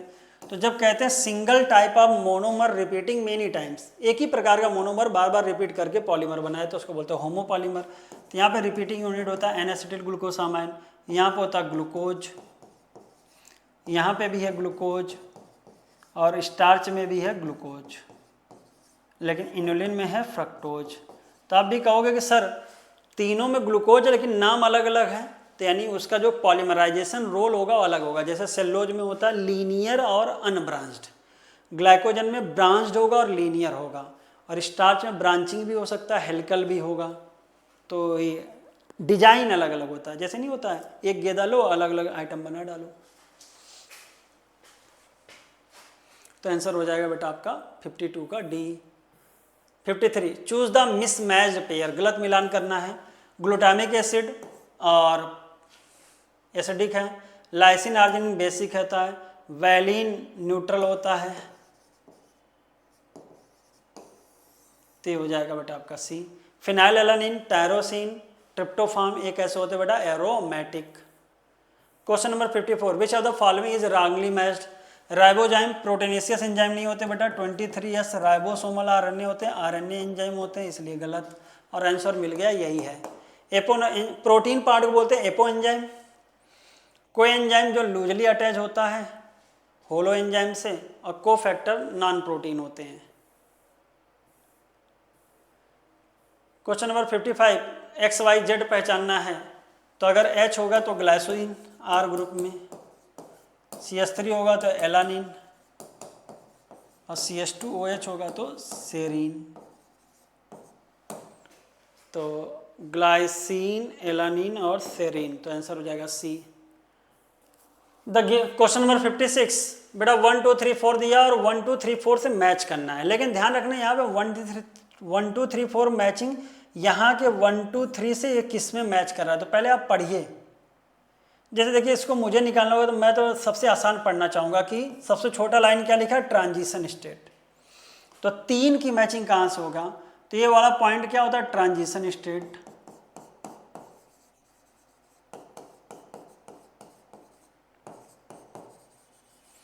तो मैचिंग तो 3 का 3 के साथ, तो 3 3, तो आंसर तो 3 3 एक ही ऑप्शन था तो निकल आया। आंसर तो आपने निकाल लिया, लेकिन बाकी मैच करते हैं। Segment representing the energy of activation, तो एनर्जी ऑफ एक्टिवेशन मतलब जो सबस्ट्रेट आपका हायर लेवल ट्रांजिशन स्टेट तक पहुँचे, यानी ये वाला एनर्जी, यानी 1, तो 1 की मैचिंग 1 के साथ, तो कोई दिक्कत नहीं। इधर आइए, दूसरा पढ़िए क्या है, segment represented by the amount of free energy release by the reaction. तो मुझे लग रहा है कि ये देखिए सबस्ट्रेट का लेवल है, ठीक है। अब एक्टिवेशन एनर्जी से पहुंचा, अब इसके बाद ये रिएक्शन से जो एनर्जी निकलेगी इतना, इस लेवल तक पहुंचा, इसके बाद नीचे जो जाना है तो इतना जो होगा ये आपका रिएक्शन के लिए एनर्जी फ्री निकला, यानी 2। तो 2 की मैचिंग 2 के साथ सामने सामने हो गया। और 4 क्या है, segment would be the same regardless of whether the reaction were uncatalyse और कैटलाइज। बहुत अच्छा लाइन। अब अगर कैटलाइज होता है या अनकैटलाइज, सेगमेंट जो 2 वाला है मतलब फ्री एनर्जी वाला, वो बराबर होता। क्यों, अब जरा एक कलर चेंज करके बनाए तब। बढ़िया क्वेश्चन है, बढ़िया, लेकिन आंसर निकाल के आपने फेंक दिया पहले ही। चलिए एक अनकैटलाइज बनाते हैं। कहते मान लीजिए अगर एक मैं बोल रहा हूँ ये अनकैटलाइज है, मतलब बिना एंजाइम के हैं, तो एंजाइम क्या करता है, खाली क्या कम करता है, एक्टिवेशन एनर्जी कम करता है, बाकी तो बराबर ही रहता है। तो यानी ये वाला कम करेगा, बाकी तो जो फेट होगा वैसे गुजरेगा, तो ये 2 वाला तो बराबर ही रहेगा। बहुत बढ़िया, बहुत ही बढ़िया क्वेश्चन है, आपको घर पे इसको अच्छे से करना चाहिए। चौथा ऑप्शन को, कि जब कैटलाइज्ड हो और अनकैटलाइज्ड हो तो एक्टिवेशन एनर्जी वाले पे फर्क पड़ता है, बाकी तो चीज़ें चलती हैं सेम। मान लीजिए द कैटलाइज्ड वाला है, तो इसको आंसर तो देखिए आपको मैंने बहुत आसानी से निकाल के दे दिया। तो इस क्वेश्चन में जिन्होंने भी टाइम लगाया था वो मेरे ट्रिक से लगाने की कोशिश करेंगे। फिर भी नहीं समझ में आया तो पर्सनली पूछ लीजिएगा, बहुत बढ़िया क्वेश्चन है, फ्यूचर में इससे और अच्छे क्वेश्चन बनेंगे। Question number 57, which of the following set is correctly matched to the category mention against them. तो करेक्ट मैचिंग बताना है। अच्छा, ये अगेंस्ट को कोई विपरीत ना समझें, इसका मतलब होता है इसके सामने जो कैटेगरी लिखी गई है। तो लाइसिन, ग्लाइसिन एंड थियामिन, ये दोनों अमीनो एसिड हैं,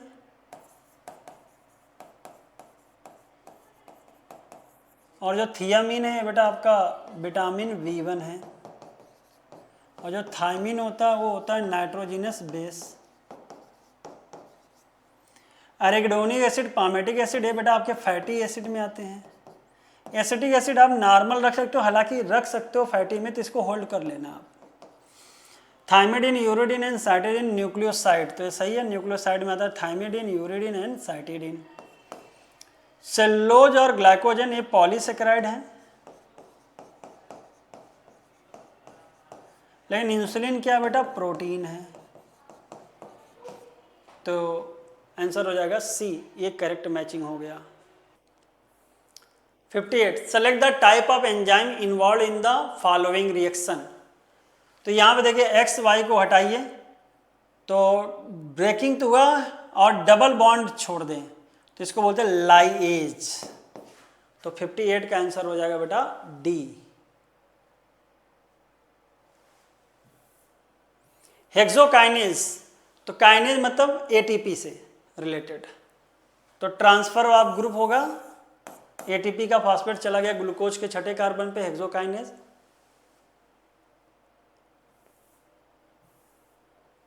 Why the velocity of enzymatic reaction is not exceeded by any further rise in the concentration of substrate?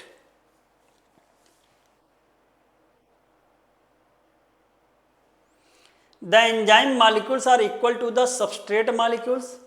The enzyme molecules are fewer than the substrate molecule.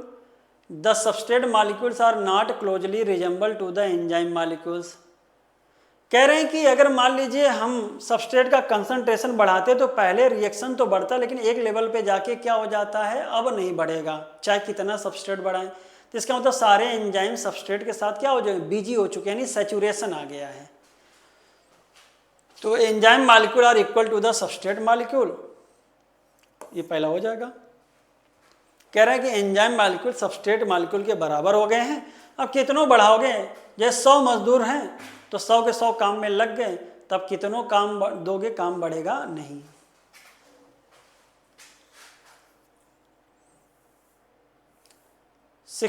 Crossing over बेटा non sister chromatid homologous होना चाहिए, याद रखिएगा, ये हर लोगों को एकदम by टंग याद होना चाहिए। Pachytene stage of prophase 1।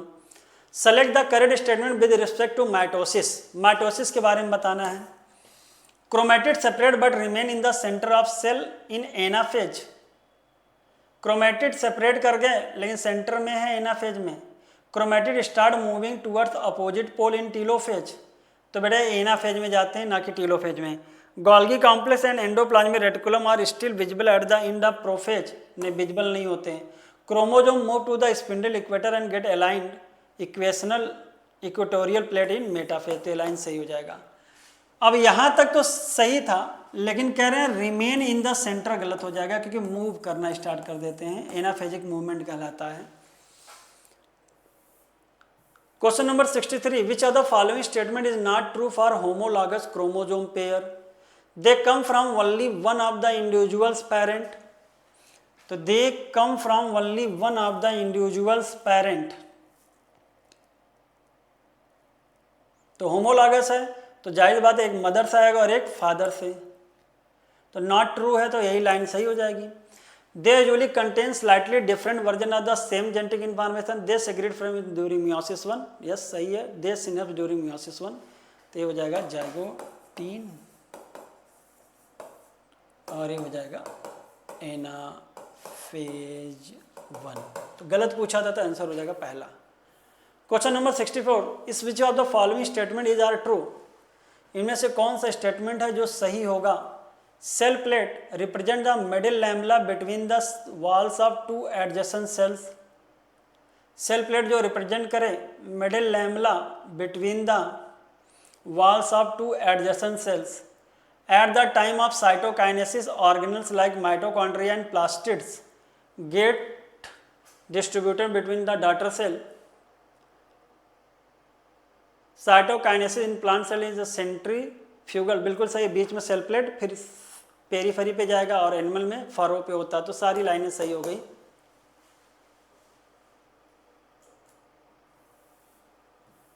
Question number 65, correct बताना है एस फेज के बारे में।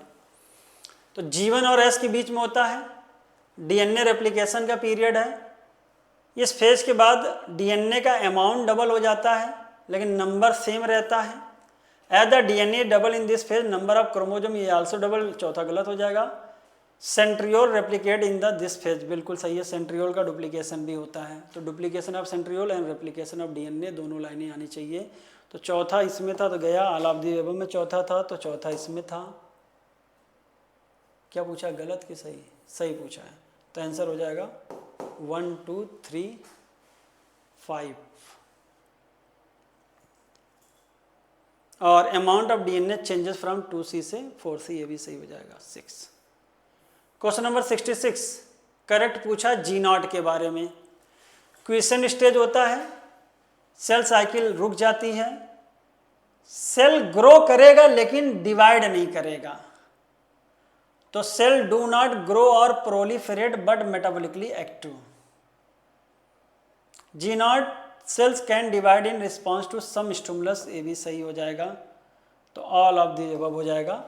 हालांकि यहाँ पे वर्ड करना चाहिए था कि sales do not proliferate, grow word ज़्यादा अच्छा नहीं लगता, प्रोलिफरेट नहीं करेगा लेकिन मेटाबॉलिकली एक्टिव होगा। अब ग्रो भी सही रहेगा, क्यों? क्योंकि ग्रो का मतलब होता है सेल का साइज बढ़ना, और सेल का साइज जब बढ़ेगा तो जाहिर सी बात सेल क्या करना चाहेगा, डिवाइड, तो चल जाएगा, कोई दिक्कत नहीं है। All of these.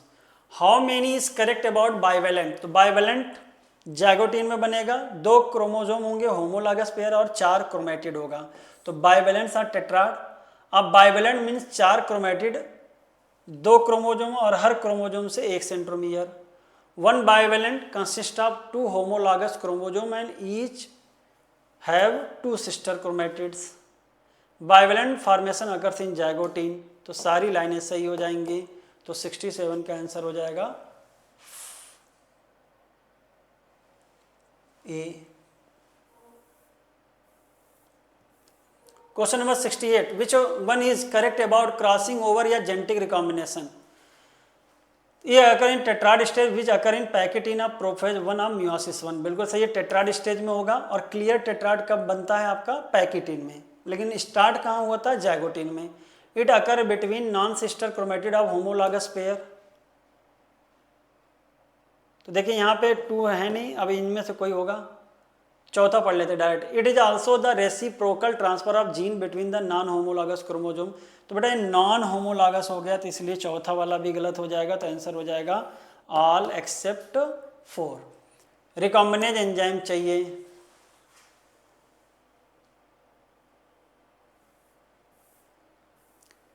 Read the following statement about cell division and select the correct statement. M phase represent the phase when actual cell division occur and interphase represent the phase between 2 successive M phase। तो M phase division phase होता है और 2 M phase के बीच का phase होता है interphase, जिसमें आता है G1S एंड G2। 24 में आपका cell division proper last for only about an hour. बिल्कुल सही, जो सेल डिवीजन होता है वो M phase वो लगभग 1 घंटे के आसपास का होता है। बाकी मोर देन 95% क्या होता है ड्यूरेशन ऑफ सेल साइकिल, वो कौन सा फेज लेता है? इंटरफेज। तो तीसरा गलत हो गया।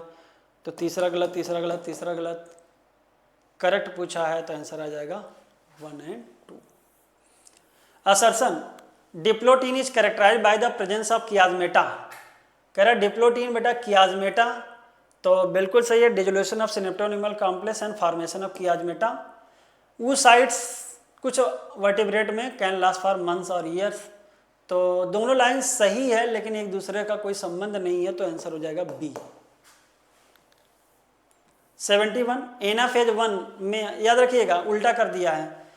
एनाफेज 2 में स्प्लिटिंग होता है और एनाफेज 1 में आपका होता है बेटा होमोलॉगस पेयर का सेपरेशन। हालांकि यहाँ पे एलाइन में अगर आता है तो मेटाफेज आता है।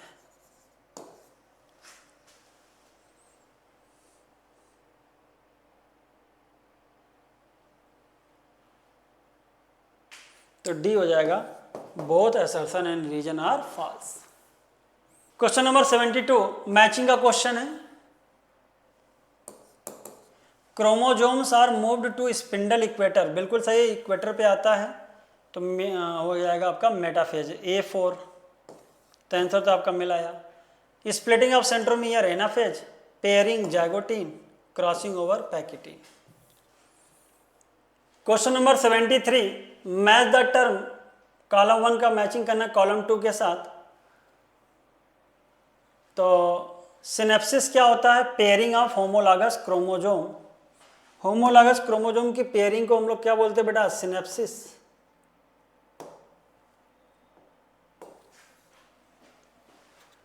तो B1,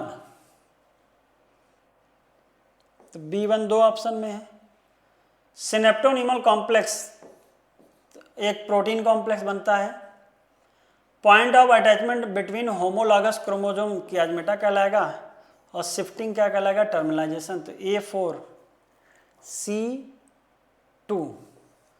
तो आंसर आ गया बेटा आपका 73 का पहला। Question number 74, correctly matched pair बनाना, S phase, DNA replication, zygote synapsis, diplotene. नहीं भैया ये पैकीटीन होगा, तो गलत हो गया। मियोसिस में both haploid and diploid sales,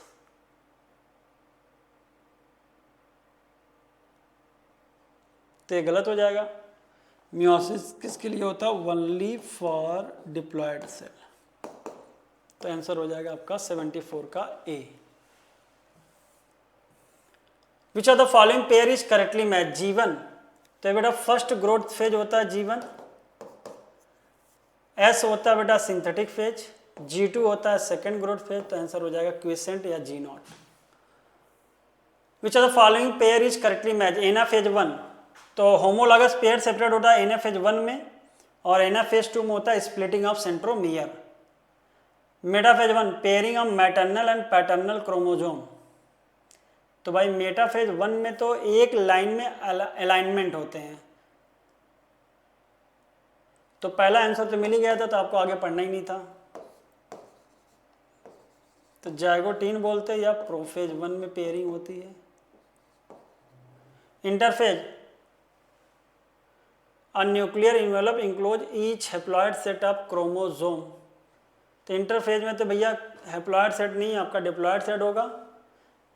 prophase 1 non homologous chromosome are separated, तो होमोलॉगस, वो भी एनाफेज होना चाहिए था।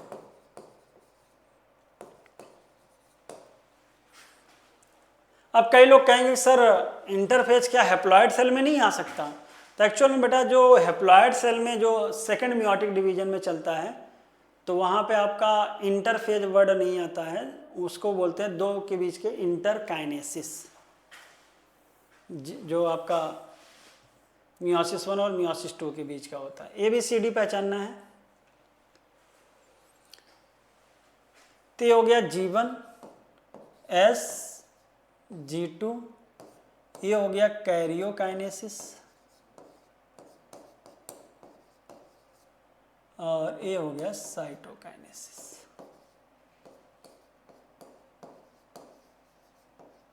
और इन दोनों को मिला के बोलते हैं एम फेज। चलिए देखते क्या पूछा है। सी साइटोकाइनेसिस तो गलत, D synthetic phase, A line सही हो गई है। ए कैरियोकाइनेसिस और B prophase, metaphase, anaphase. Prophase, metaphase, anaphase, telophase.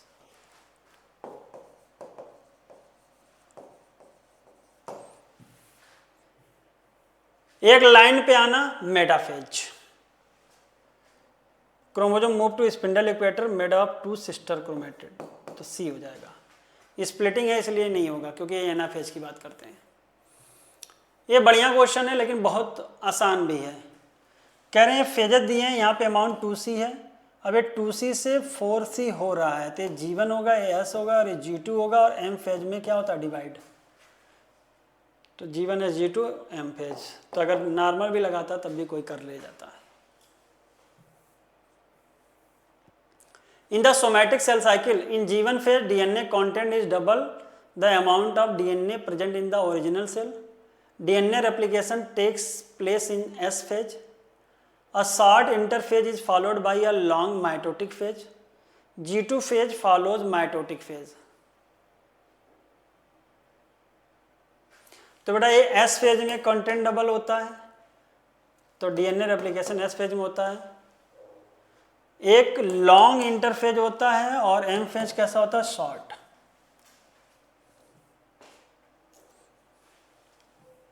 अब ये लोग कहेंगे कि ये लाइन सही होना चाहिए, G2 फेज फॉलो माइटोटिक यानी M फेज, उल्टा होना चाहिए। क्यों? पहले G2 आता फिर M आता है, तो फॉलो कौन करेगा? हाँ, M फेज। जैसे मैं G2 हूं तो मैं चल रहा हूं, मेरे पीछे पीछे कौन चलेगा? M फेज, तो उल्टा कर देना होता है। In which stage of cell cycle histone protein, तो बेटा जब भी हिस्टोन प्रोटीन आ जाए, सेंट्रियोल आ जाए और DNA रेप्लिकेशन, तो इसको बोलते हैं S phase. During which stage prophase 1 meiosis, bivalent बनेगा बेटा जाइगोटिन में, और क्लियरली विजिबल होगा बेटा कब आपका पैकिटिन में।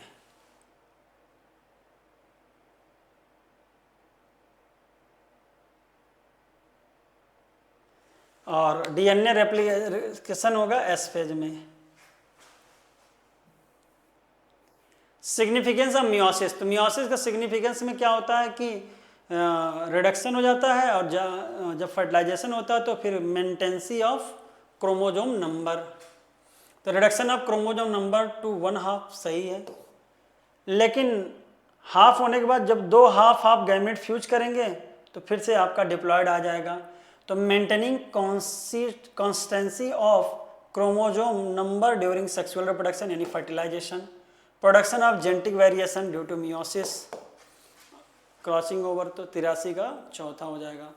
How many meiotic division required to 100 pollen grain, n/4 होता है, n होता है नंबर ऑफ पॉलन ग्रेन, तो हो जाएगा 25, क्योंकि एक मियोसिस में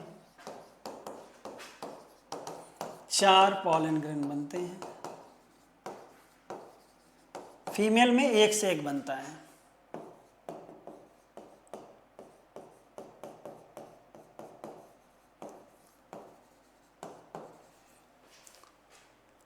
तो 2500 का 100। अगर आपको रूट टिप दिया गया है तो कौन सा स्टेज, तो क्रोमोजोम का नंबर देखना है, सब कुछ देखना है तो मेटाफेज में जाइए, तो यानी मॉर्फोलॉजी सब कुछ देखना है तो metaphase, most clearly visible metaphase. लेकिन अगर एक वर्ड जा शेप देखना है कि वी शेप है, एल शेप है, आई शेप है, तो जब मूव करता है एनाफेज में तब शेप दिखता है, बाकी सब कुछ कब दिखता है, मेटाफेज में। The major event that occur during the anaphase of mitosis which brings about the equal distribution of chromosome is, तो भैया जब होता है आपका स्प्लिटिंग ऑफ सेंट्रोमियर। तो देखिए अब 2 वर्ड है, splitting of chromatid and splitting of centromere.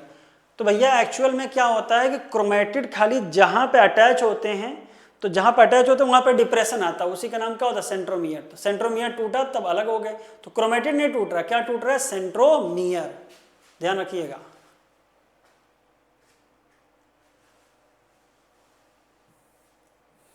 In एम्फेज, in meiosis, तो कह रहा है कि division of nucleus twice but DNA replication once होता है, 2 बार न्यूक्लियर डिवाइड करेगा, लेकिन डीएनए रेप्लिकेशन यानी इंटरफेज 1 बार आएगा।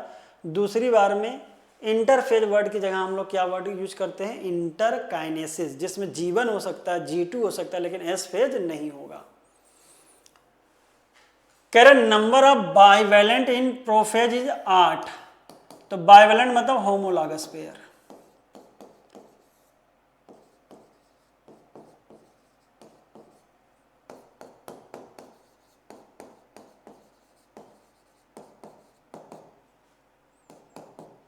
कितने क्रोमोजोम, 2 क्रोमोजोम।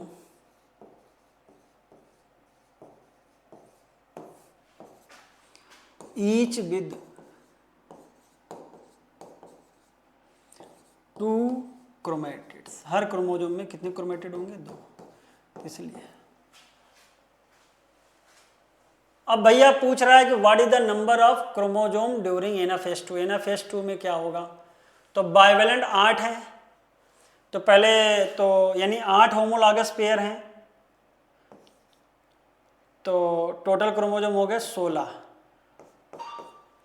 बाइवेलेंट हो गए 8, तो एक बाइवेलेंट में 2 क्रोमोजोम, तो टोटल 16 क्रोमोजोम हो गए।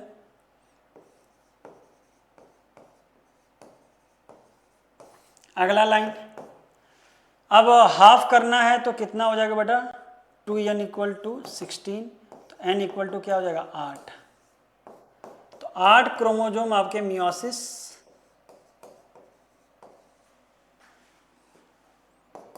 टू में जाएंगे।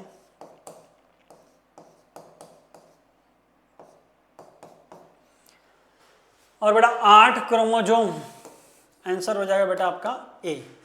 हालांकि इसमें ड्यूरिंग की जगह होना चाहिए था आफ्टर, तो ज़्यादा बढ़िया होता है, क्योंकि जब मियोसिस एनाफेज 2 तोड़ता है ना, तो 8 क्रोमोजोम टूटेंगे तो जो 16 क्रोमेटिड बनते हैं, 16 क्रोमेटिड में तो 16 क्रोमोजोम ही मालूम हो जाता है, लेकिन 16 ऑप्शन है नहीं तो चल जाएगा, लेकिन आफ्टर एनाफेज होता तो ज़्यादा बेटर रहता है, लेकिन आंसर आपका कोई बात नहीं निकल आएगा। तो ये याद रखना, एक बाइवेलेंट मतलब एक होमोलॉगस पेयर जिसमें 2 क्रोमोजोम और हर क्रोमोजोम के 2 chromatid. X ensure the production of Y phase in the life cycle of sexually reproducing organism where fertilization restore the Z phase। तो X मतलब मियोसिस, क्योंकि रिप्रोडक्शन की बात कर रहा है ना, प्रोडक्शन ऑफ Y मतलब हैप्लॉइड फेज। फिर रिप्रोडक्शन में जब गैमीट का फर्टिलाइजेशन होगा तो कौन सा फेज आ जाएगा, डिप्लॉइड फेज। तो meiosis, haploid and diploid, answer हो जाएगा सी। अरेंज द फॉलोइंग, तो सबसे लास्ट कौन होगा, टर्मिनलाइजेशन, सबसे लास्ट में 1 आएगा, तो आंसर तो आपको निकल आ गया। तो पहले क्या होता है, सिनेप्सिस मतलब जाइगोटीन, पैकिटीन मतलब क्रॉसिंग ओवर, टर्मिनलाइजेशन मतलब कि डायकाइनेसिस,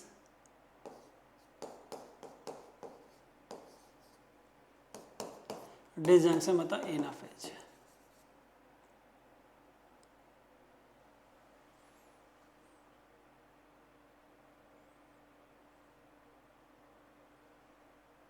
तो 4 लास्ट में आना चाहिए।